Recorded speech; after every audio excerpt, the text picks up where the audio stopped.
أعوذ بالله من الشيطان الرجيم بسم الله الرحمن الرحيم الحمد لله الصلاة والسلام على رسول الله وعلى آله وصحبه ومن والاه ربنا زدنا علما رب اشرح لي صدري ويسر لي أمري واحلل عقدة من لساني يفقه قولي اللهم علمنا ما ينفعنا وانفعنا بما علمتنا وزدنا علما يا رب العالمين ربنا تقبل منا إنك أنت السميع العليم وتب علينا إنك أنت التواب الرحيم আসসালামু আলাইকুম ওয়া রাহমাতুল্লাহি ওয়া বারাকাতুহু। প্রিয় বোনেরা, আশা করি আল্লাহ আজ্জা ওয়া জাল আপনাদের সবাইকে অনেক অনেক ভালো রেখেছেন।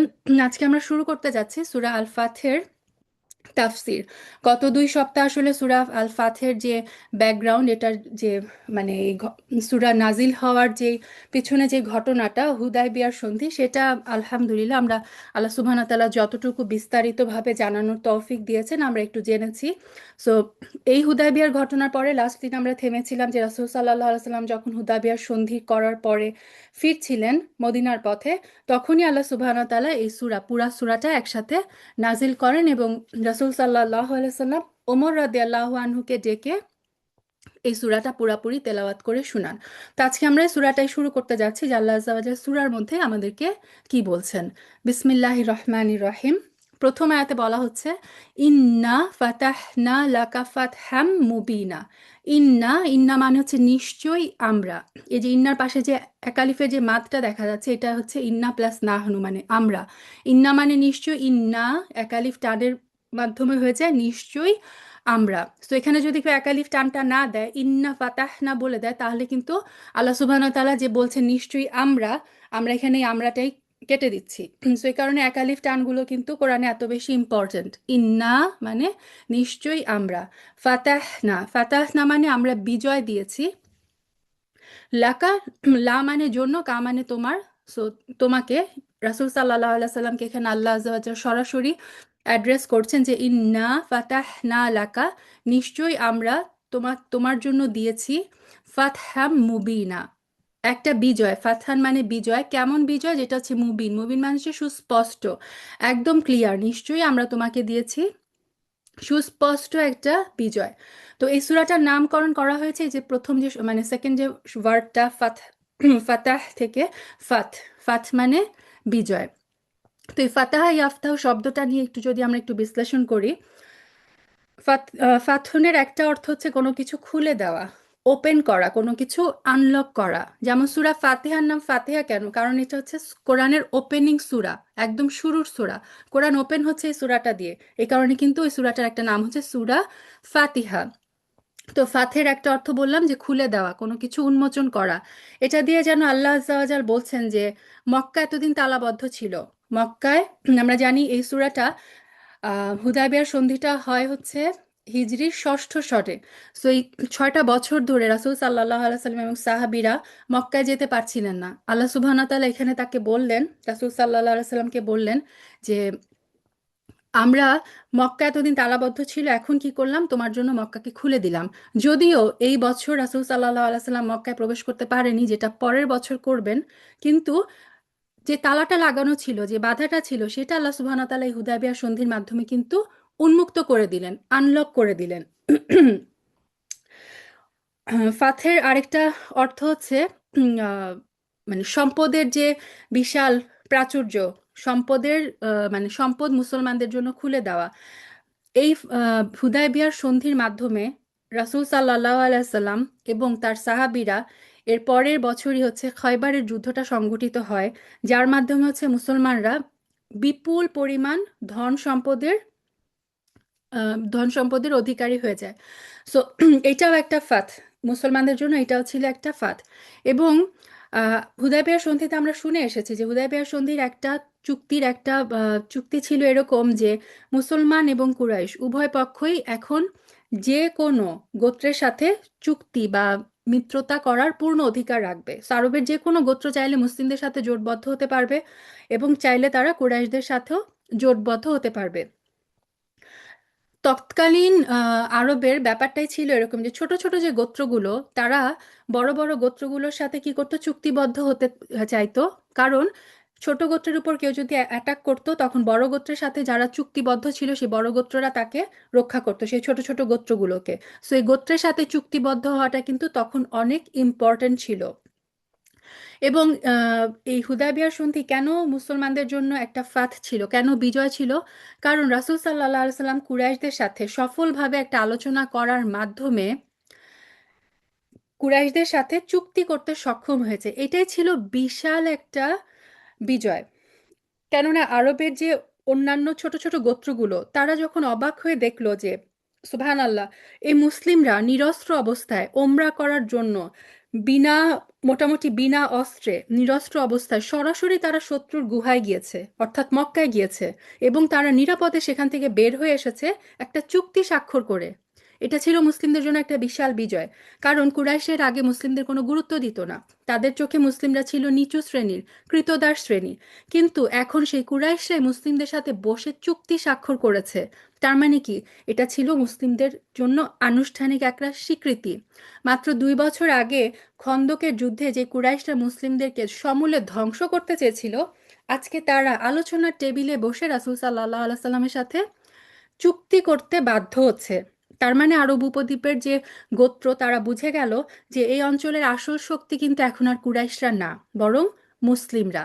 তারা নিরস্ত্র অবস্থায় শত্রুর গুহায় ঢুকে আবার নিরাপত্তার সাথে তারা বের হয়ে এসেছে এবং শত্রুপক্ষ তাদের সাথে চুক্তি করেছে। তো এটা কিন্তু মানে সাইকোলজিক্যাল একটা মনস্তাত্ত্বিক বিজয় ছিল মুসলিমদের জন্য। সুবহানাল্লাহ। যে কারণে ইবনে মাসুদ রাদিয়াল্লাহু তাআলা আনহু বলতেন যে, তোমরা মনে করো যে মক্কা বিজয় আসল বিজয়, আমাদের চোখে হুদায়বিয়ার দিনটা হচ্ছে প্রকৃত বিজয়। কারণ এটা ছিল সেই প্রথম ডোমিনো ডোমিনো ইফেক্ট, যার ফলে কি এই দিনে যে কুরাইশদের যে পতন হয়েছিল, সেটা পরবর্তীতে মুসলমানদের যে সমস্ত বিজয়, সেটা ডোমিনো ইফেক্টের মতো কুরাইশদের পতন হতে থাকে, মুসলিমদের বিজয় একে একে আসতে শুরু করে।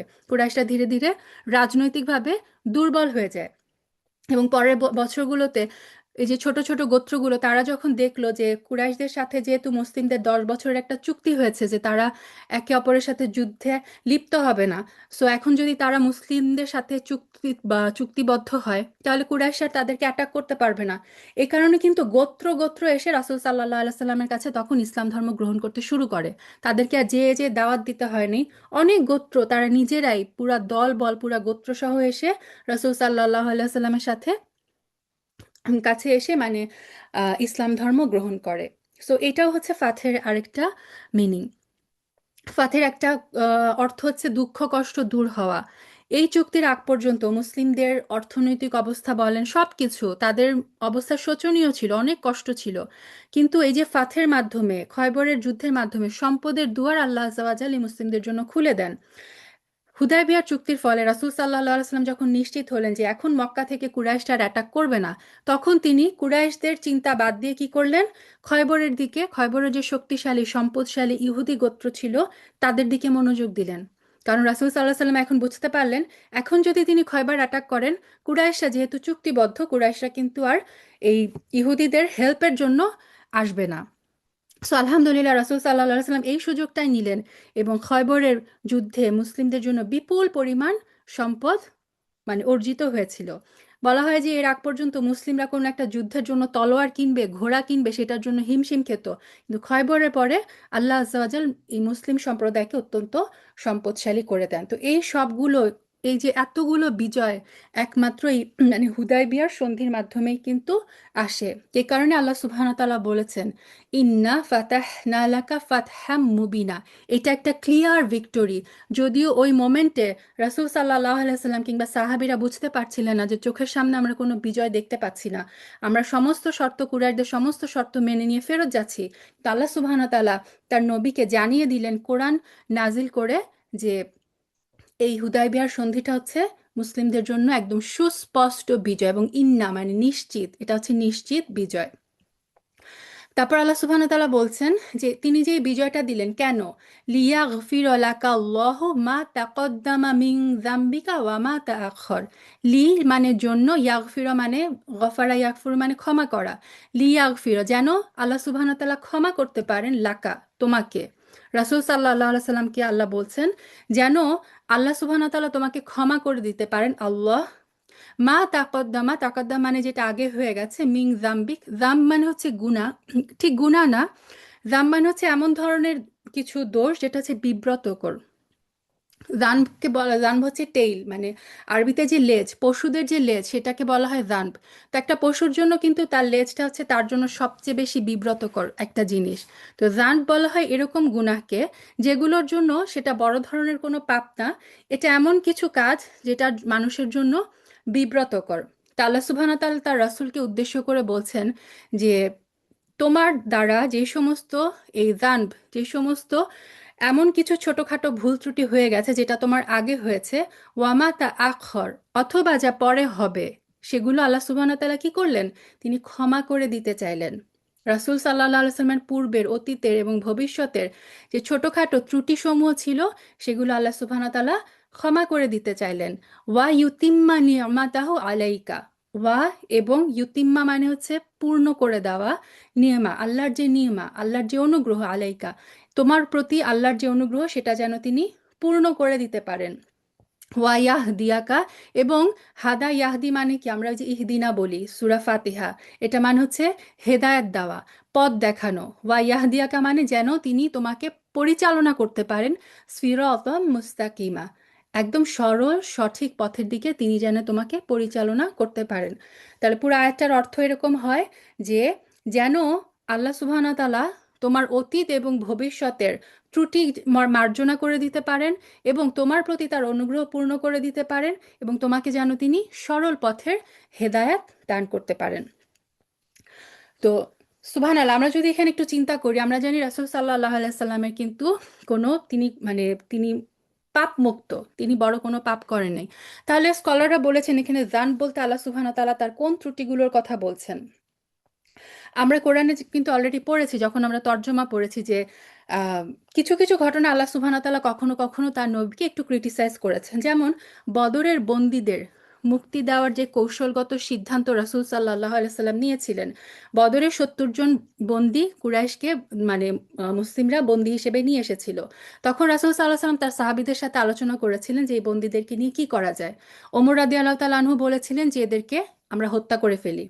আর আবু বকর রাদিয়াল্লাহু তাআলা আনহু বলেছিলেন যে না ইয়া রাসূলুল্লাহ, এরা হয়তো পরে ইসলাম ধর্ম গ্রহণ করতে পারে, আমরা এদেরকে মুক্তিপণ নিয়ে ছেড়ে দেই। তো আমাদের নবী হচ্ছেন রহমাতুল্লিল আলামিন, তিনি আবু বকর রাদিয়াল্লাহু তাআলা আনহুর পরামর্শ মেনে নিয়ে কিন্তু মুক্তিপণের বিনিময়ে এদেরকে ছেড়ে দিয়েছিলেন। আল্লাহ সুবহানাহু ওয়া তাআলা কিন্তু কোরআনে আয়াত নাজিল করে বলেছিলেন যে নবীর জন্য এটা করা ঠিক হয়নি, আল্লাহ সুবহানাহু ওয়া তাআলা এই ডিসিশনটা পছন্দ করেন নাই। এটা যেমন একটা। তারপরে সূরা আবাসা আমরা সবাই পড়ি, আবাসা ওয়া তাওয়াল্লা। মাকতুম যখন এসেছিল, রাসূল সাল্লাল্লাহু আলাইহি ওয়াসাল্লাম যখন একটা খুব গুরুত্বপূর্ণ মিটিং এর মধ্যে ছিলেন, তখন এই অন্ধ সাহাবীর রাসূল সাল্লাল্লাহু আলাইহি সাল্লামকে যখন বারবার একটা প্রশ্ন করছিলেন, রাসূল সাল্লাল্লাহু আলাইহি সাল্লাম তাকে কিচ্ছু না বলে শুধু জাস্ট একটু কপালের ভ্রুটা একটু কুঁচকিয়েছিলেন। সাহাবী অন্ধ ছিলেন, তিনি সেটা দেখতেও পান নাই।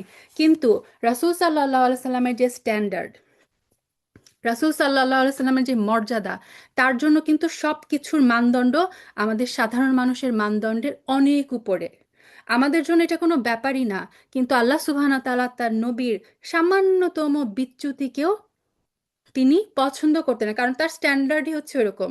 সে কারণে আল্লাহ সুবহানাহু ওয়া তাআলা কিন্তু কোরআনে আয়াত নাজিল করে দিলেন যে আব্বাসা ওয়া তাওয়াল্লা, আপনি তার দিকে মুখ মানে কপাল কুঁচকালেন, এটাও কিন্তু আল্লাহ সুবহানাহু ওয়া তাআলা পছন্দ করেন নাই। তো এই যে ছোটখাটো ত্রুটিগুলা, স্কলাররা বলেছেন এখানে আল্লাহ সুবহানাহু ওয়া তাআলা এই সমস্ত ত্রুটিগুলোর কথা ইন্ডিকেট করছেন, যে আগের পরের সমস্ত এই সমস্ত ত্রুটিগুলো আল্লাহ সুবহানাহু ওয়া তাআলা তার নবীর এই সমস্ত গুনাহগুলো, গুনাহও ঠিক না, ছোটখাটো ত্রুটিগুলো মাফ করে দিয়েছেন, আলহামদুলিল্লাহ। এবং আল্লাহ বললেন যে তিনি যেন তার নিয়ামত রাসূলের উপরে পূর্ণ করতে পারেন। নিয়ামত কি?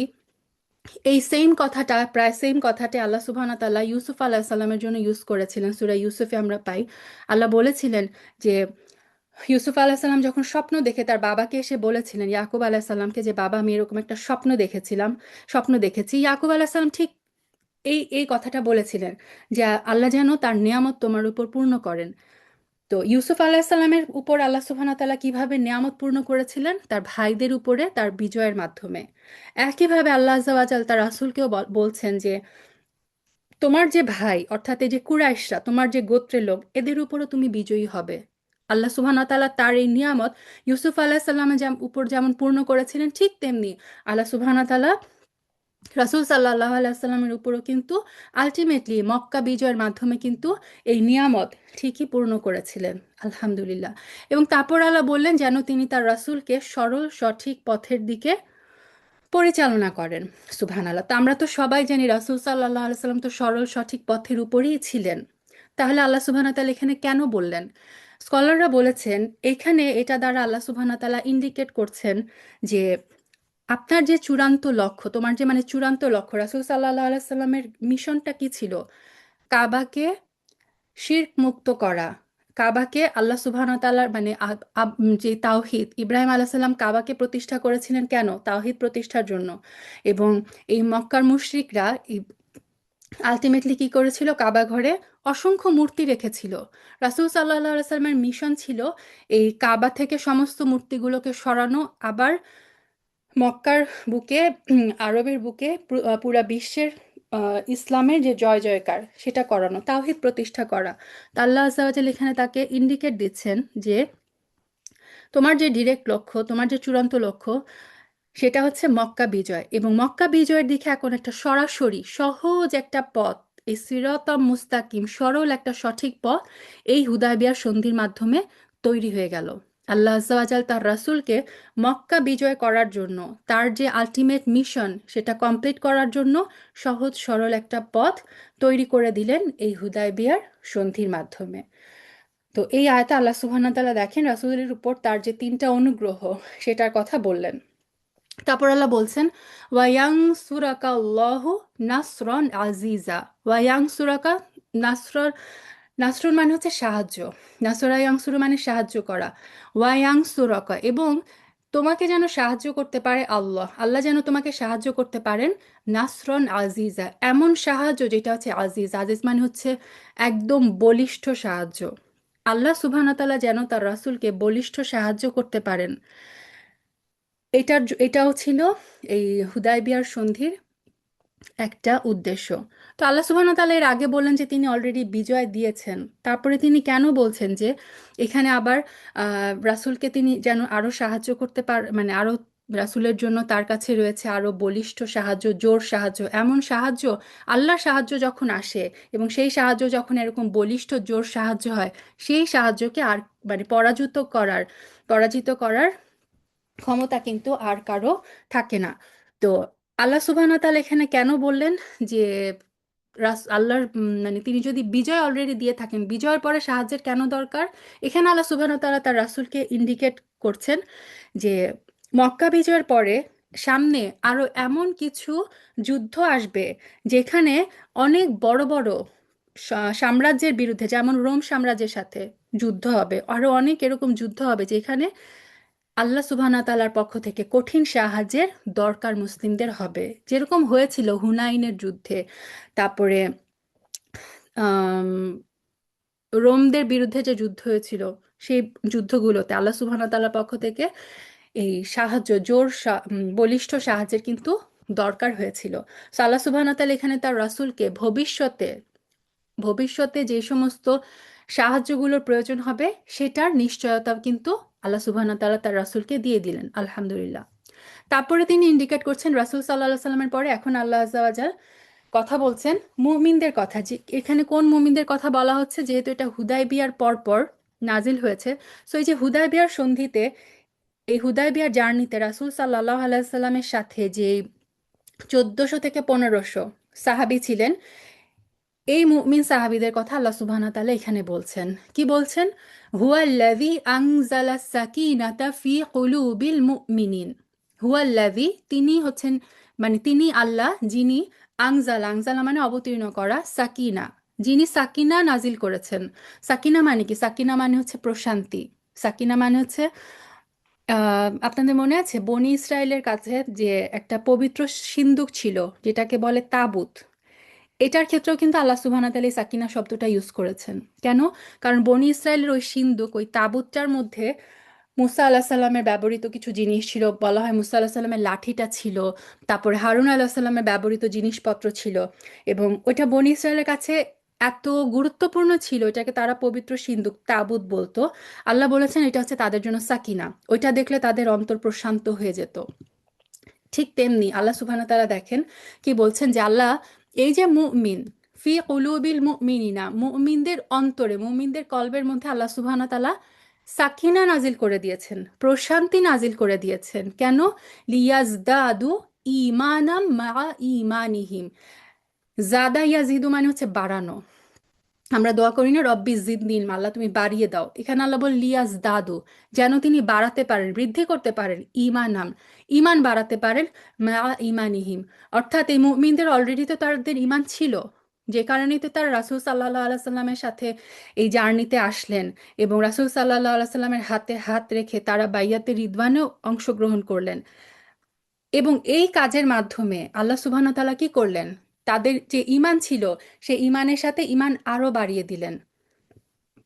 তারপর আল্লাহ বলেন ওয়ালিল্লাহি জুনুদুস সামাওয়াতি ওয়াল আরদ, এবং আল্লাহর জন্যই হচ্ছে জুনুদ মানে হচ্ছে সৈন্য। জুনুদুস সামাওয়াত, সামাওয়াত মানে হচ্ছে আকাশসমূহ, আর আরদ মানে হচ্ছে পৃথিবী। আল্লাহর জন্যই হচ্ছে আকাশ এবং পৃথিবীর সমস্ত সৈন্য। ওয়া কানা আল্লাহ আলিমান হাকিমা, এবং আল্লাহ সুবহানাহু ওয়া তাআলা হচ্ছেন কেমন? আলিম। আলিম মানে হচ্ছে যিনি সব কিছু জানেন, এবং হাকিমান মানে, হাকিম মানে হচ্ছে যিনি প্রজ্ঞাময়, যিনি হিকমতওয়ালা। সুবহানাল্লাহ। তো এখন পুরা আয়াতটার অর্থ যদি বলি, তিনি মুমিনদের অন্তরে প্রশান্তি নাজিল করেছেন, যেন তারা তাদের ইমানের সাথে আরো ইমান বৃদ্ধি করে নেয়। আর আসমান এবং জমিনের সমস্ত সৈন্য আল্লাহরই জন্য। আল্লাহ হচ্ছেন সর্বজ্ঞ, আল্লাহ হচ্ছেন হিকমতওয়ালা। আচ্ছা, এখানে দেখেন এই যে সাহাবীরা কেন এসেছিল, এই জার্নির উদ্দেশ্য কি ছিল? কাবায় যাওয়া, বায়তুল্লাহর তাওয়াফ করা, তারা ওমরা করতে এসেছিলেন। আমরা যখন কাবা চোখের সামনে দেখি, সবচেয়ে প্রথমে ফার্স্ট যখন আমরা কাবাটা দেখি, যতবার আমরা মাতাফে যাই, যতবার কাবাটা আমরা চোখের সামনে দেখি, আমাদের অন্তরটা কি হয়? প্রত্যেকটা মুসলিম স্বীকার করতে বাধ্য যে কাবা দেখা মাত্র তাদের অন্তরে একটা সাকিনা নাজিল হয়। সুবহানাল্লাহ। কারণ ওটা হচ্ছে পৃথিবীর সবচেয়ে পবিত্র স্পট, ওটা হচ্ছে পৃথিবীর সবচেয়ে পবিত্র ঘর, পৃথিবীর সর্বপ্রথম ইবাদতের ঘর। সো কাবাটা হচ্ছে আমাদের জন্য সাকিনা, কাবা হচ্ছে, কাবা দেখলে আমাদের অন্তর প্রশান্ত হয়। আল্লাহ সুবহানাহু ওয়া তাআলা তার এই সাহাবীদের উদ্দেশ্যে বললেন যে তোমরা এখন এইবার কাবা দেখতে পারো নাই, কাবা দেখে তোমরা তোমাদের অন্তরকে প্রশান্ত করতে পারো নাই, তাতে কি হয়েছে? আমি আল্লাহ কি করছি? তোমাদের অন্তরের ভিতরে এই সাকিনা নাজিল করে দিয়েছি। সো কাবা না দেখতে পেলেও সাহাবীদের অন্তরে আল্লাহ সুবহানাহু ওয়া তাআলা কি করলেন? কাবা দেখে তারা যে প্রশান্তিটা পেত, আলটিমেটলি আল্লাহ সুবহানাহু ওয়া তাআলা তাদের অন্তরে সেই সাকিনা নাজিল করে দিলেন। এবং আল্লাহ বলেন ফি কুলুবিল মুমিনিন, মুমিনদের অন্তরের ভিতরে, ফি মানে ভিতরে। নর্মালি যখন এই আংজালা শব্দটা আসে, আংজালা শব্দের সাথে কিন্তু ফি নর্মালি ইউজ হয় না। আংজালা আলা, আংজালা ইলা, এই দুইটা হার্ফ ইউজ হয়। আল্লাহ সুবহানাহু ওয়া তাআলা এখানে ফি ইউজ করলেন কেন? কারণ মানুষের অন্তর যখন অন্তরের ভিতর যখন ক্ষোভ থাকে, কষ্টের যখন আগুন জ্বলে, তখন বাইরে থেকে পানি ঢাললে কি সেই অন্তর প্রশান্ত হবে? কখনো না। অন্তরের ভিতর পর্যন্ত, হৃদয়ের ভিতর পর্যন্ত প্রশান্তি পৌঁছাতে হয়। সে কারণে আল্লাহ সুবহানাহু ওয়া তাআলা বললেন তিনি মুমিনদের অন্তরের ভিতরে এই আল্লাহর তার যে সাকিনা সেটা নাজিল করেছেন। সুবহানাল্লাহ। কোরআনের প্রত্যেকটা শব্দ, কোরআনের প্রত্যেকটা হার্ফ, এটার যে ব্যবহারের পিছনে আল্লাহ সুবহানাহু ওয়া তাআলার মানে, এগুলো যত পড়বেন, এগুলো যত জানবেন, তত হচ্ছে কোরআনের প্রতি ভালোবাসা। কোরআন যে আল্লাহর পক্ষ থেকেই নাজিল করা সম্ভব, মানে এটা কোনো মানুষের পক্ষে সম্ভব না, এই জিনিসগুলো কিন্তু মনের মধ্যে, বিশ্বাসগুলো কিন্তু আরো দৃঢ় হয়, যে কেন আংজালা ইলা অথবা আলার বদলে আংজালার সাথে আল্লাহ সুবহানাহু ওয়া তাআলা এখানে ফি ইউজ করলেন। সুবহানাল্লাহ। কারণ মুমিনদের অন্তরের ভিতরে প্রশান্তির দরকার ছিল। আল্লাহ সুবহানাহু ওয়া তাআলা তার সমস্ত ওই মুমিন বান্দাদের, সাহাবীদের অন্তরে কি করলেন? ভিতরে সাকিনা দিয়ে দিলেন, প্রশান্তি ঢেলে দিলেন, এবং তাদের ইমানের সাথে তাদের ইমান আরো বৃদ্ধি করে দিলেন।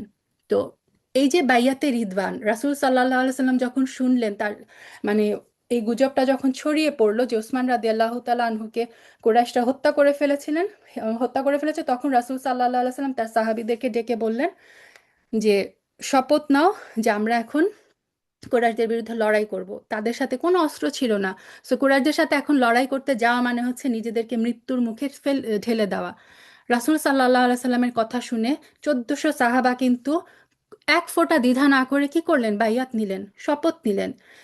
এবং আল্লাহ বললেন যে তাদের ঈমান আল্লাহ সুবহানাহু ওয়া তাআলা এর মাধ্যমে আরো বৃদ্ধি করে দিলেন। তো এ থেকে স্কলাররা বলেন যে আমরা যখন রাসূলের ফলো মানে রাসূল সাল্লাল্লাহু আলাইহি সাল্লামকে ফলো করব, এখন আমরা কিভাবে ফলো করব? রাসূল সাল্লাল্লাহু আলাইহি সাল্লামের যে সুন্নাহ, তার যে হাদিসগুলো রয়ে গেছে, সেগুলোর আমরা যদি ফলো করি তাহলে এর মাধ্যমে আমাদেরও কি হবে?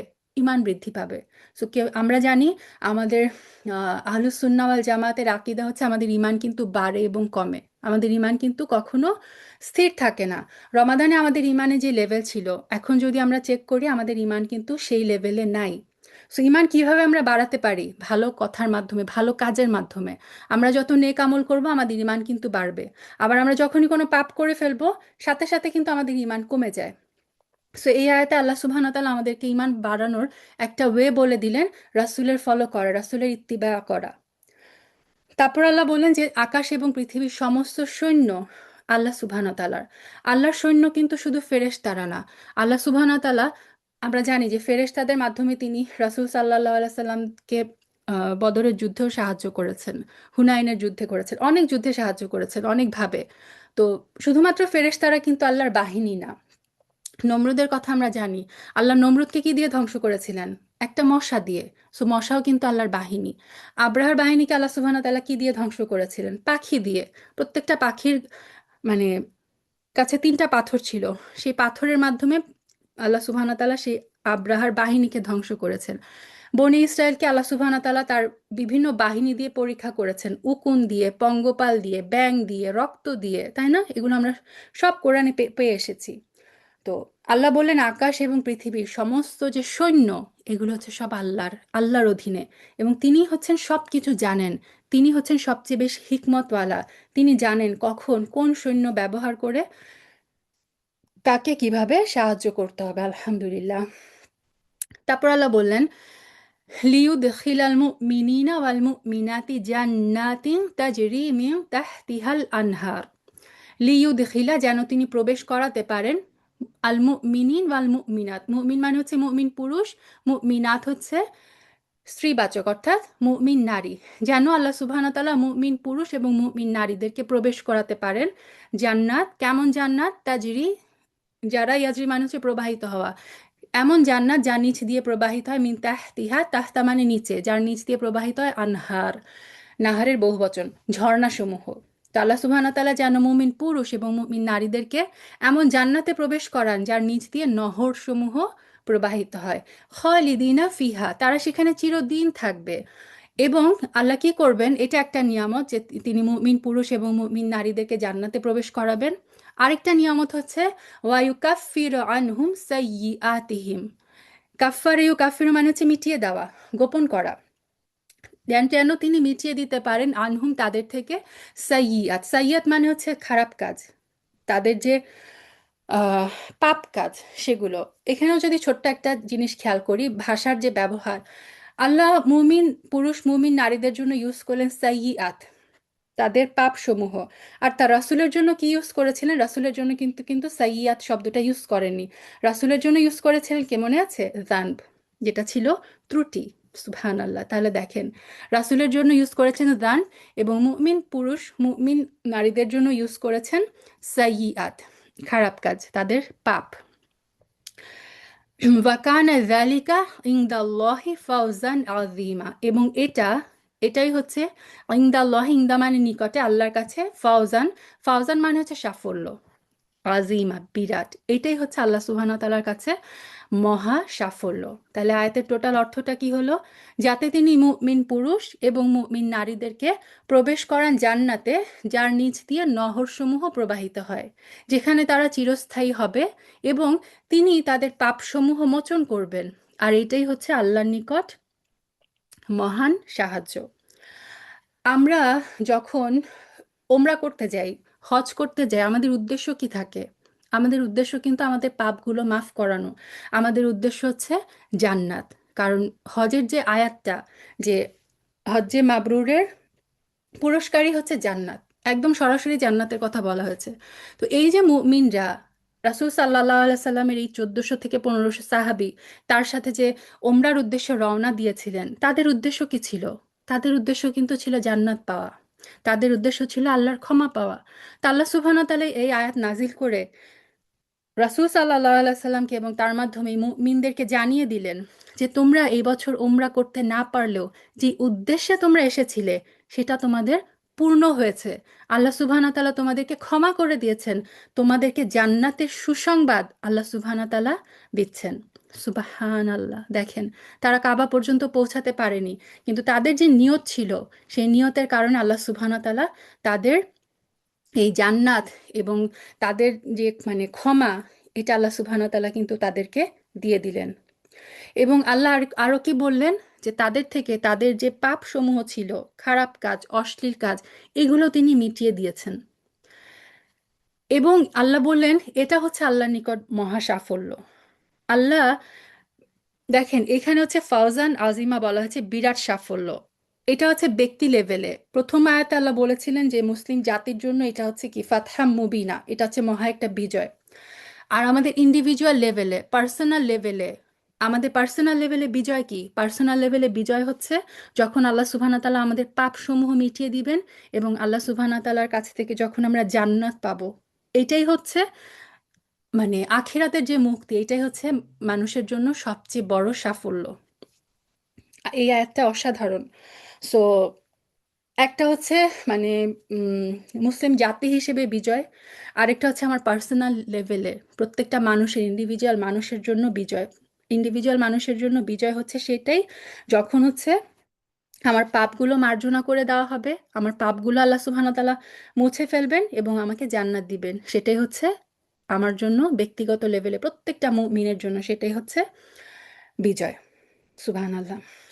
তার মানে যে মক্কা বিজয়, তারপরে মুসলিমদের আধিপত্য, এগুলো এগুলো হচ্ছে মানে স্কলাররা এটা এই আয়াতটাকে এভাবে ডিফাইন করেছেন যে এগুলো সবকিছু গৌণ, এগুলো হচ্ছে সেকেন্ডারি। ঠিক আছে, জান্নাতে পৌঁছানো এবং ক্ষমা পাওয়াটা হচ্ছে মুখ্য, প্রাইমারি। কারণ এখানে আল্লাহ বললেন এটাই হচ্ছে আল্লাহর কাছে সবচেয়ে বড় সাফল্য। তো এটা কেন? কারণ দেখেন, পরকালের যে সাফল্য সেটা কিন্তু নির্ভর করে আপনার আমার চেষ্টার উপরে। কিন্তু দুনিয়াবি যে বিজয়, দুনিয়ার যে জয় পরাজয়, সেটা কিন্তু আমার আপনার উপর ডিপেন্ড করে না, সেটা হচ্ছে আল্লাহ সুবহানাহু ওয়া তাআলার উপর ডিপেন্ড করেন। আপনার বিশাল সেনাবাহিনী থাকতে পারে, তারপরেও কিন্তু আপনি হেরে যেতে পারেন। কেন? যদি আল্লাহ সুবহানাহু ওয়া তাআলা আপনাকে বিজয় না দেন, তাহলে আপনি কখনোই বিজয়ী হতে পারবেন না। বিজয় আসে একমাত্র আল্লাহর পক্ষ থেকে, যেটা হুনাইনের যুদ্ধে আল্লাহ সুবহানাহু ওয়া তাআলা মুসলিমদেরকে খুব ভালোভাবে বুঝিয়েছিলেন যে তোমরা মানে 10,000 সম্ভবত ছিল সৈন্য, মুসলিম বাহিনী, কিন্তু তারপরও তারা কিন্তু প্রায় হেরে যাচ্ছিল, তারা মানে পিছু হটছিল। যখন আল্লাহ সুবহানাহু ওয়া তাআলা মানে আল্লাহর পক্ষ থেকে যদি সাহায্য না পাঠাতেন, হুনাইনের যুদ্ধে কিন্তু মুসলিমরা পিছনে হটে যাচ্ছিল। কিন্তু মুসলিমদের ধারণা ছিল আমরা এখন এত বেশি সংখ্যাগরিষ্ঠ, আমাদেরকে কে আর দমাতে পারবে। আল্লাহ সুবহানাহু ওয়া তাআলা বুঝিয়ে দিয়েছিলেন যে বিজয় আসে আল্লাহর পক্ষ থেকে। তোমাদের যত বড় সেনাবাহিনী থাকুক না কেন, আল্লাহ যদি না দেন, বিজয় কখনো আসবে না। কিন্তু পার্সোনাল লেভেলে আমি আপনি, আমাদের পরকালের যে সাফল্য সেটা কিন্তু ডিপেন্ড করবে আমার আপনার চেষ্টার উপরে। সেটা ডিপেন্ড করবে আমি আপনি দুনিয়ায় আল্লাহ সুবহানাহু ওয়া তাআলার ইবাদত কতটুকু করছি, কতটুকু আল্লাহর কথা মানছি, কতটুকু আল্লাহর কথা মানছি না। সো এটা হচ্ছে মানে আমার আপনার পার্সোনাল বিজয় এবং মানে পরকালের যে সাফল্য সেটা ডিপেন্ড করবে আমার আপনার চেষ্টার উপরে। এটা সবসময় আমাদের মনে রাখতে হবে। আচ্ছা, তো মুমিনদের এই বিজয়ের কথা, মুমিনদের এই পুরস্কারের পরে আল্লাহ সুবহানাহু ওয়া তাআলা এখন দৃষ্টিপাত দিচ্ছেন মুনাফিকদের কথা, মুনাফিকদের উপর। আল্লাহ বলছেন ওয়ায়ু আযিবাল মুনাফিকিনা ওয়াল মুনাফিকাতি ওয়াল মুশরিকিনা ওয়াল মুশরিকাত। ওয়ায়ু আযিবা, আযাব মানে আমরা সবাই জানি, আযাব মানে শাস্তি দেওয়া। আল্লাহ যেন শাস্তি দিতে পারেন আল মুনাফিকিন, মুনাফিক পুরুষ, ওয়াল মুনাফিকত এবং মুনাফিক নারীদেরকে, ওয়াল মুশরিকিন এবং মুশরিক পুরুষ, ওয়াল মুশরিকাত এবং মুশরিক নারীদেরকে। কেন? কারণ তাদের অপরাধ কি ছিল? ওয়াল মুশরিকাতি যন্নিনা বিল্লাহি যন্না সাও। যন্না মানে ধারণা করা। এরা ধারণা করেছিল, কি ধারণা করেছিল? বিল্লাহি, আল্লাহর সম্পর্কে, যন্না এমন ধারণা যেটা ছিল আসাও খারাপ। তারা আল্লাহর সম্পর্কে খারাপ ধারণা করেছিল। যাতে তিনি মুনাফিক পুরুষ এবং মুনাফিক নারী, মুশরিক পুরুষ এবং মুশরিক নারী যারা আল্লাহর সম্বন্ধে মন্দ ধারণা করেছিল তাদেরকে তিনি যেন শাস্তি দেন। আলাইহিম দা ইরাতুস, আলাইহিম তাদের উপরে, দায়রা মানে হচ্ছে আবর্তন করবে, চক্র করে ঘুরতে থাকবে কি, আসাও, মানে আসলে তা এই যে অমঙ্গলের, তারা আল্লাহ সম্পর্কে খারাপ ধারণা করেছিল, আসলে হচ্ছে অমঙ্গলে তাদের উপরই চক্রাকারে আবর্তিত হতে থাকবে। এবং আল্লাহ শাস্তি স্বরূপ আরো কি বললেন, গদিবাল্লাহু আলাইহিম, আমরা বাংলায় বলি গজব, গজবটা আসলে গদাব, আল্লাহর মানে তাদের উপরে রাগান্বিত হয়েছেন, ক্রোধান্বিত হয়েছেন, রুষ্ট হয়েছেন। ওয়ালা আনাহুম, এবং আল্লাহ তাদের, লানা মানে হচ্ছে অভিশাপ দেওয়া, আল্লাহ তাদেরকে অভিশাপ দিচ্ছেন, আল্লাহ তাদেরকে লানত করেছেন। ওয়া আদ্দা, আদ্দা মানে প্রস্তুত করা, ওয়া আদ্দা এবং তাদের লাহুম, আল্লাহ সুবহানাহু ওয়া তাআলা তাদের জন্য প্রস্তুত করে রেখেছেন কি, জাহান্নাম, জাহান্নাম প্রস্তুত করে রেখেছেন। ওয়া সাআত মাসিরা, সাআত মানে কতই না খারাপ, মাসির মানে হচ্ছে গন্তব্য, গন্তব্য হিসেবে, প্রত্যাবর্তন স্থল হিসেবে জাহান্নাম কতই না নিকৃষ্ট। তাহলে এখানে আল্লাহ কি বললেন, আল্লাহ তাদের উপর, এই মুনাফিক পুরুষ, মুনাফিক নারী, মুশরিক পুরুষদের উপর আল্লাহ সুবহানাহু ওয়া তাআলা রেগে গেছেন এবং তিনি তাদেরকে, তাদের উপর লানত করেছেন এবং তাদের জন্য জাহান্নাম প্রস্তুত করে রেখেছেন। আর সেটা হচ্ছে অত্যন্ত নিকৃষ্ট প্রত্যাবর্তন স্থল। তো এখানে আল্লাহ মুনাফিক এবং মুশরিক দুইটা দলের কথাই বলছেন। মুনাফিক দলের কথা আমরা শুনে এসেছি হুদায়বিয়ার সন্ধিতে, যে রাসূল সাল্লাল্লাহু আলাইহি ওয়াসাল্লাম যখন উমরার কথা বলেছিলেন তখন এই মদিনার আশেপাশে বেদুইন গোত্রের কিছু লোক, তাদের মধ্যে যারা মুনাফিক ছিল তারা ভেবেছিল যে এই মুসলিমরা এখন নিরস্ত্র অবস্থায় মক্কায় যাচ্ছে, এরা তো এখানে যে ধ্বংস হয়ে যাবে, এবং সে কারণে কিন্তু তারা রাসূল সাল্লাল্লাহু আলাইহি সাল্লামের সাথে এই জার্নিতে আসে নাই, উমরা করতে তারা কিন্তু আসে নাই। তো আল্লাহ এখানে এটাই বললেন যে তাদের অপরাধটা কি ছিল, তারা আল্লাহ সম্পর্কে ভ্রান্ত ধারণা করেছিল। আসলে তো তারা আল্লাহ সম্পর্কে ধারণা করে নাই, তারা ধারণা করছিল মুসলিমদের সম্পর্কে। তো আল্লাহ সুবহানাহু ওয়া তাআলা দেখেন এখানে বলছেন যে মুসলিমদের সম্পর্কে, মুমিনদের সম্পর্কে মন্দ ধারণা পোষণ করার মানে হচ্ছে আল্লাহ সম্পর্কে মন্দ ধারণা পোষণ করা। এই আয়াতের মাধ্যমে আল্লাহ সুবহানাহু ওয়া তাআলা তার নিজেকে মুমিনদের সাথে যে একা মানে একাত্ম সেটা প্রকাশ করেছেন, যে মুমিনদের উপর ধারণা করা, রাসূলের উপরে খারাপ কিছু ধারণা করা, এটার মানে হচ্ছে আল্লাহ সুবহানাহু ওয়া তাআলার উপরে খারাপ ধারণা পোষণ করা। আর এই যে মুশরিকরা যারা হচ্ছে কুরাইশরা, তারা ভেবেছিল মানে তাদের টার্গেট ছিল মুসলিমদেরকে হত্যা করা। আমরা জানি যে খালিদ বিন ওয়ালিদও মানে টার্গেট নিয়েছিলেন এবং তিনি তার এক বাহিনী নিয়ে প্রস্তুত ছিলেন যে রাসূল সাল্লাল্লাহু আলাইহি সাল্লাম যখন পরবর্তী নামাজ পড়তে দাঁড়াবেন তখন তিনি অ্যাটাক করবেন।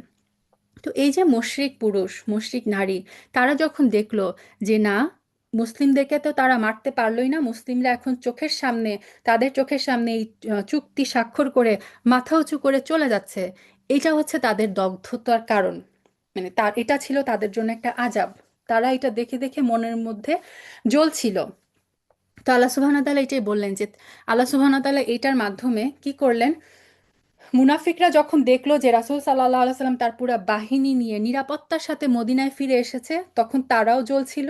এবং এই মুশরিকরা যখন দেখলেন যে রাসূল সাল্লাল্লাহু আলাইহি সাল্লাম তার পুরা মুসলিম বাহিনীকে নিয়ে মাথা উঁচু করে তাদের চোখের সামনে দিয়ে চলে যাচ্ছে, তারা কিছুই করতে পারছে না, তারাও কিন্তু জ্বলছিল, এটা তাদের জন্য ছিল আযাব।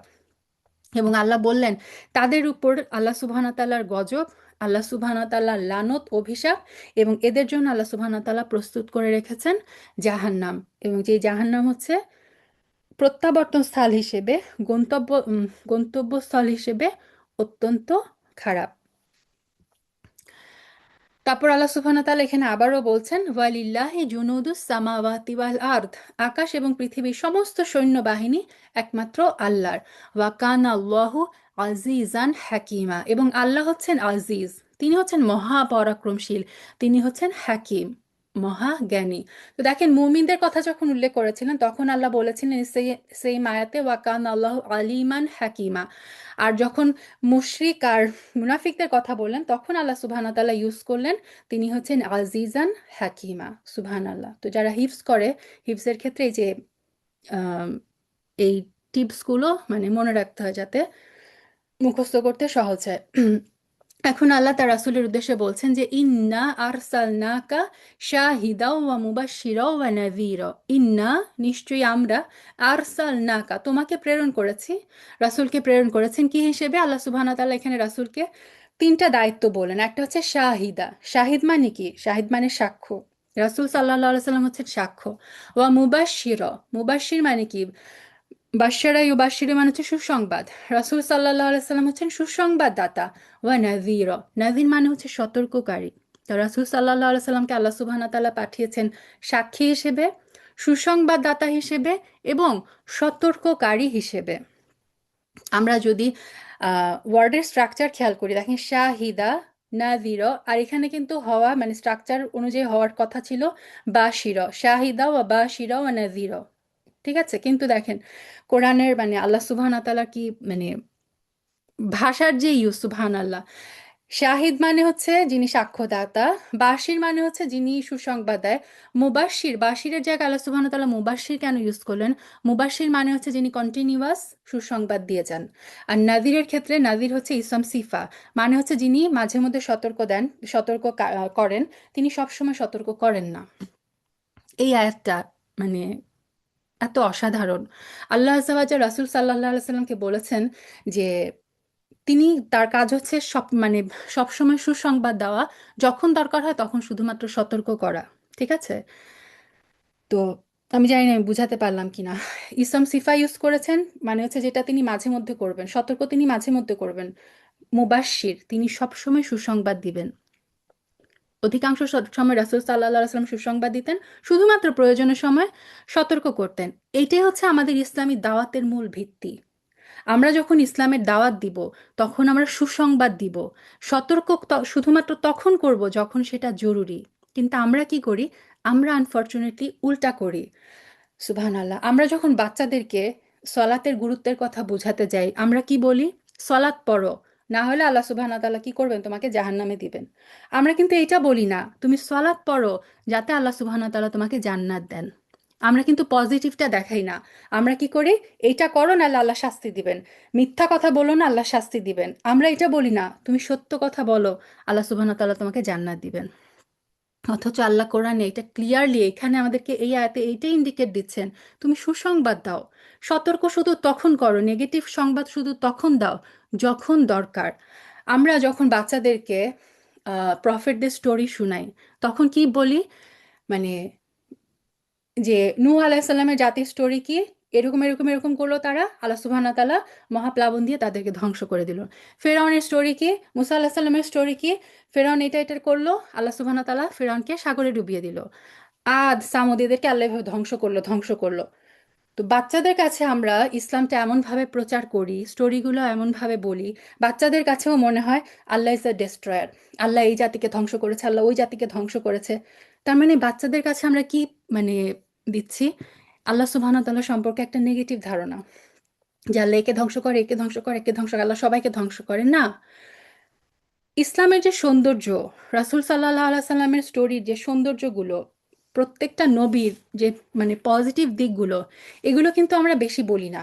আমরা কিন্তু এ ধ্বংস করেছেন, ধ্বংস করেছেন, তুমি এটা করো নাহলে এটা শাস্তি, শাস্তিটা সবসময় শুনাই। আমাদের উচিত না। দাওয়াতের মেথড হচ্ছে আমরা সবসময় সুসংবাদ দিব, জান্নাতের সুসংবাদ দিব, তুমি এইটা করো তুমি জান্নাত পাবা, জান্নাতে যেতে হলে আমাকে এটা করতে হবে। যখন প্রয়োজন হবে তখন শুধু আমরা সতর্ক করব। সুবহানাল্লাহ। আচ্ছা,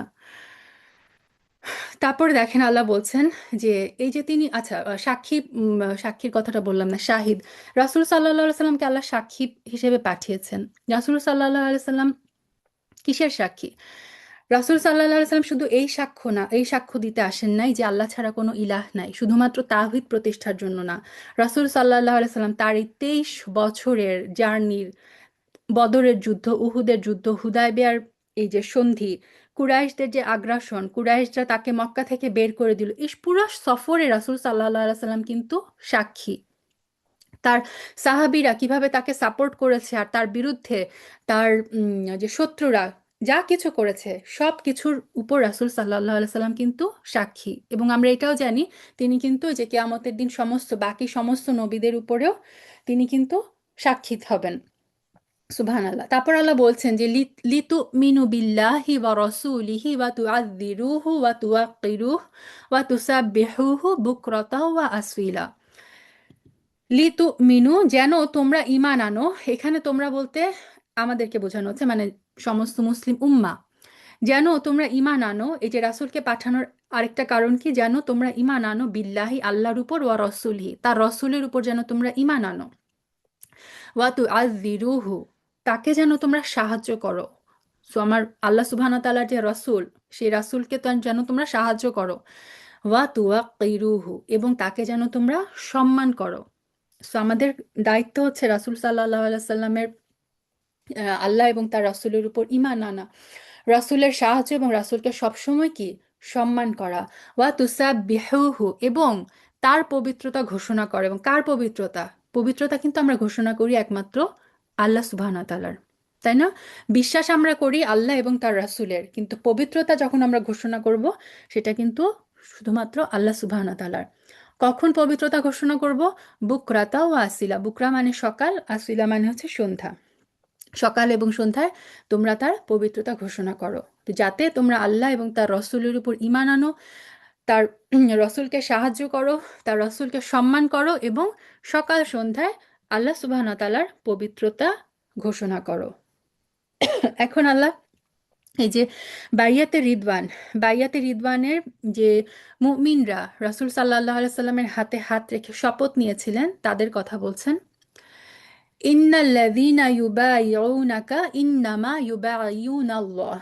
ইন্নাল্লাযীনা নিশ্চয়ই যারা ইউবাইউনাকা যারা বাইয়াত নিয়েছিল, যারা শপথ করেছিল তোমার সাথে, ইন্নামা ইন্নামা মানে আসলে, প্রকৃতপক্ষে, ইউবাইউনাল্লাহ তারা আসলে আল্লাহর সাথেই শপথ নিয়েছিল।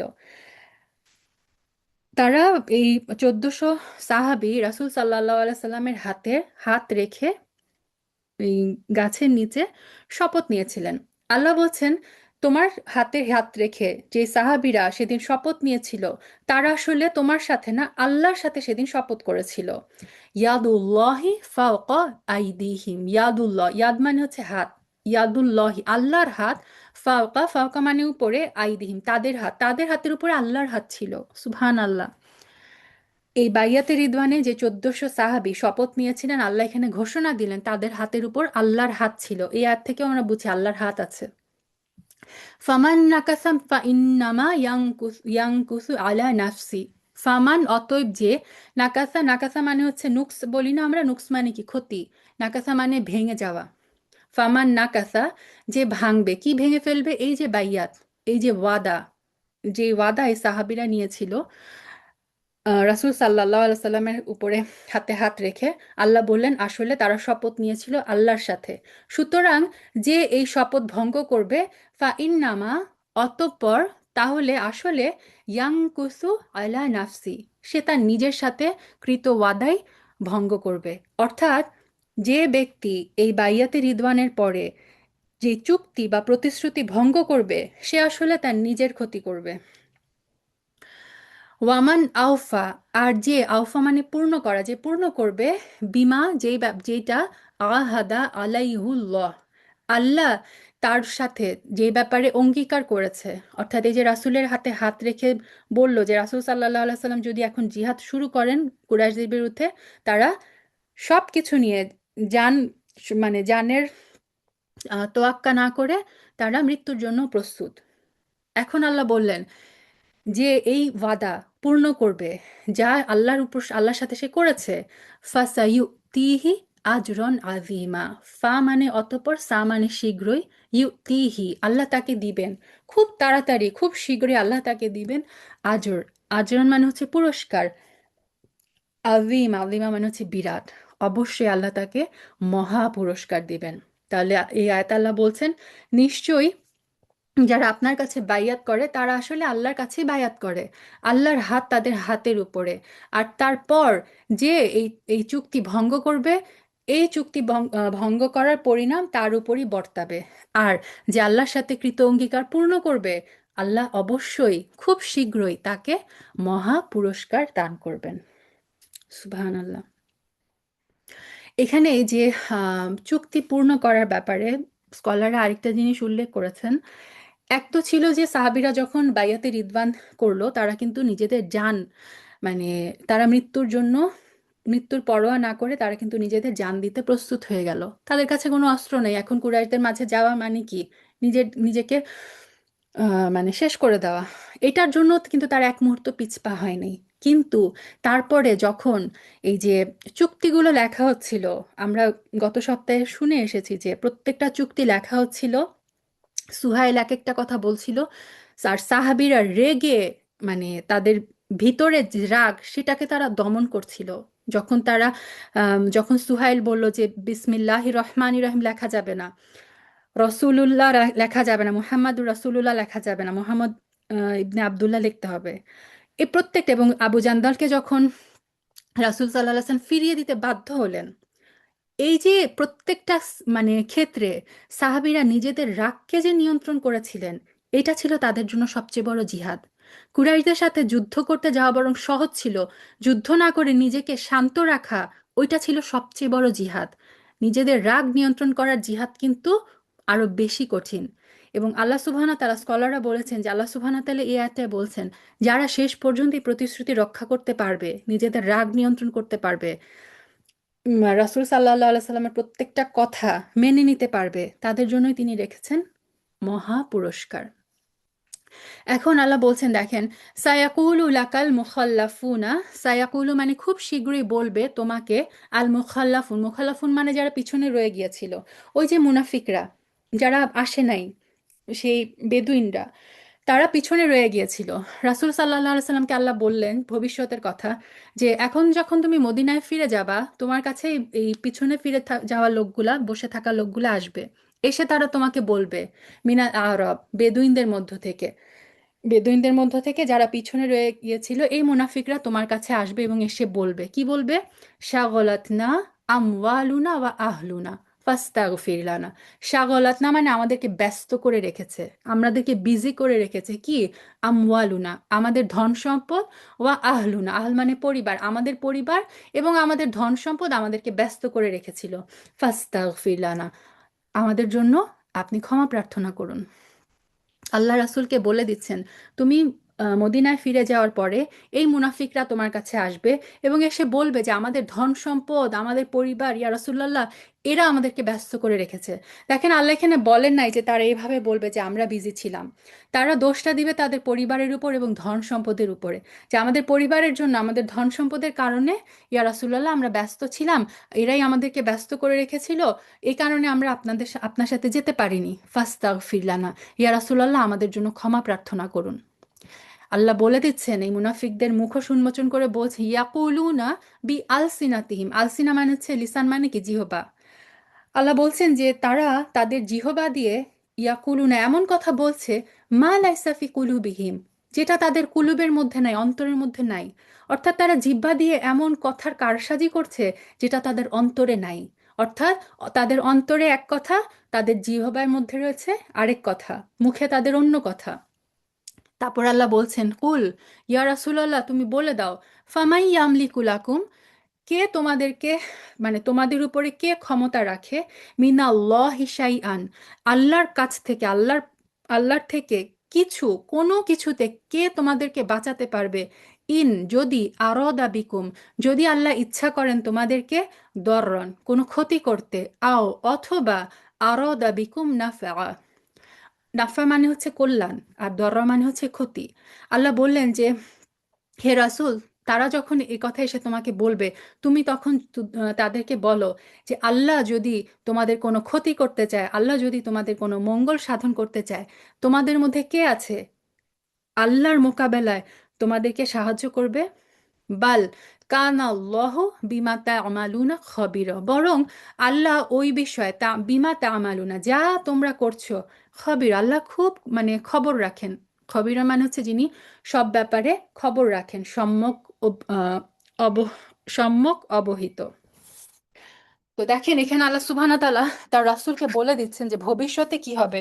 ভবিষ্যতে, মানে রাসূল সাল্লাল্লাহু আলাইহি সাল্লাম কিন্তু এখনো মদিনায় পৌঁছান নাই। তো আল্লাহ বললেন, তুমি যখন মদিনায় পৌঁছাবে, এরকম বেদুইনদের মধ্যে যারা কাফির মুনাফিক, তারা তোমার কাছে আসবে এবং তোমাকে বলবে এই এক্সকিউজ তোমাকে দেখাবে যে আমাদের পরিবারের কারণে, আমাদের ধন সম্পদের কারণে আমরা ব্যস্ত ছিলাম, ইয়া রাসূলুল্লাহ আপনি আমাদের জন্য ক্ষমা প্রার্থনা করুন। তখন তুমি তাদেরকে বলে দাও যে তোমাদের তারা মানে মুখে যা বলছে, জিহবা দিয়ে যা বলছে তা তাদের অন্তরে নাই। এবং তখন তুমি তাদেরকে বলে দাও যে আল্লাহ যদি তাদের ক্ষতি করতে চায় অথবা তাদের উপকার করতে চায়, আল্লাহর বিরুদ্ধে তাদেরকে কে সাহায্য করবে, এবং তারা যা যা করছে সব ব্যাপারে আল্লাহ সুবহানাহু ওয়া তাআলা খবর রাখেন। আচ্ছা, এই আয়াতটা বলে আমরা শেষ করি। বাল যানান্তুম, বরং আল্লাহ সুবহানাহু তাআলা রাসূলকে বলছেন যে তুমি বলো যে হে মুনাফিকরা, বাল যানান্তুম, বরং তোমরা ধারণা করেছিলে, আন যে লা ইয়ানকালিবা রাসূলু ওয়াল মুমিনুন, লান মানে নেভার, কখনো না, ইয়ানকালিবা মানে ফিরে আসা, আর রসুল, রসুল এবং মুমিন, রসুল এবং তার সাথে যে সাহাবীরা, যে মুমিনরা এই ওমরার উদ্দেশ্যে বের হলো, তোমরা ধারণা করেছিলে যে এই রসুল এবং মুমিনরা কখনো ফিরে আসবে না। অর্থাৎ তোমরা ভেবেছিলে যে কুরাইশরা তাদেরকে হত্যা করে ফেলবে, ইলা আহলিহিম, তাদের পরিবারের কাছে। অর্থাৎ তোমরা ভেবেছিলে যে এই মদিনায় তারা আর কখনো ফিরে আসবে না, তোমরা আর কখনো ফিরে আসবে না, আবাদান, কখনো না। ওয়াজুইনা যালিকা ফি কুলুবিকুম, এবং এই যে ধারণাটা, এই যে চিন্তা ভাবনাটা, এটা জুইনা মানে হচ্ছে খুব ভালো লাগা, খুব সুখকর। এই ধারণাটা যে রাসূল এবং মুমিনরা তাদের পরিবারের কাছে মদিনায় আর ফিরে আসবে না, কুরাইশরা তাদেরকে হত্যা করে ফেলবে, এই জিনিসটা তোমাদের কাছে খুব সুখকর লেগেছিল। ফি কুলুবিকুম, তোমাদের অন্তরে এটা খুব সুখকর লেগেছিল এই চিন্তাটা। ওয়া যানানতুম যান্নাস-সাও, এবং তোমরা ধারণা করেছিলে এমন একটা ধারণা যেটা অত্যন্ত খারাপ। ওয়াকুমতুম কওমান বুড়ো, এবং তোমরা হচ্ছে এমন সম্প্রদায়, এমন এক কম যারা হচ্ছে বুড়ো। বুড়ো মানে হচ্ছে যেটা পুরা ধ্বংসমুখী, যেটা হচ্ছে মানে ভিতর দিয়ে পুরাপুরি ফাঁকা, ডেড। বুড়ো মানে হচ্ছে ভিতর থেকে যারা মানে আধ্যাত্মিকভাবে যারা হচ্ছে শূন্য, আধ্যাত্মিকভাবে যারা হচ্ছে মৃত। তা আল্লাহ সুবহানাহু ওয়া তাআলা এখানে বলে দিলেন, সুবহান আল্লাহ, যে তোমরা মনে মনে খুশি ছিলে যে রাসূল এবং মুমিনরা মারা যাবে, কিন্তু তারা যখন ফিরে আসলো তখন কি তোমাদের মতো মুনাফিকদের কষ্ট শুরু হলো। এখন তোমরা নিজেদের সম্মান বাঁচাতে নতুন নতুন পরিকল্পনা করছো। আল্লাহর রাসূলকে আল্লাহ সুবহানাহু ওয়া তাআলা এই মুনাফিকদের পুরা কৌশল, পুরা গেম প্ল্যান জানিয়ে দিলেন। বললেন যে এরা এসে এই বলবে, ইয়া রাসূলুল্লাহ তুমি তখন এইভাবে তাদের জবাব দাও। আচ্ছা, এখানে আজকে আমরা শেষ করি। ইনশাআল্লাহ বিইذনিল্লাহ 13 নম্বর আয়াত থেকে আমরা নেক্সট উইক শুরু করব। যতটুকু বললাম, আল্লাহ সুবহানাহু ওয়া তাআলা যেন আমাদেরকে এই কথাগুলো বোঝার, এবং কোরআন শুধুমাত্র আসলে বোঝার জন্য না, কোরআন বুঝে সেই অনুযায়ী আমল যতক্ষণ আমরা করতে না পারবো ততক্ষণ কিন্তু আমরা কোরআনের হক আদায় করতে পারবো না। সো আমরা যখন আল্লাহ সুবহানাহু ওয়া তাআলা আমাদের অন্তরগুলোকে যেন কোরআনের জন্য প্রশস্ত করে দেন, কোরআন যেন আমাদের অন্তরে প্রবেশ করে, আমরা যেন কোরআন বুঝে সেই অনুযায়ী আমল করতে পারি, সেই তৌফিক যেন আল্লাহ সুবহানাহু ওয়া তাআলা আমাদেরকে দেন। সুবহানাকা আল্লাহুম্মা বিহামদিক, নাশহাদু আল্লা ইলাহা ইল্লা আনতা, নাস্তাগফিরুকা ওয়া নাতুবু ইলাইক। আসসালামু আলাইকুম ওয়া রাহমাতুল্লাহি ওয়া বারাকাতুহু।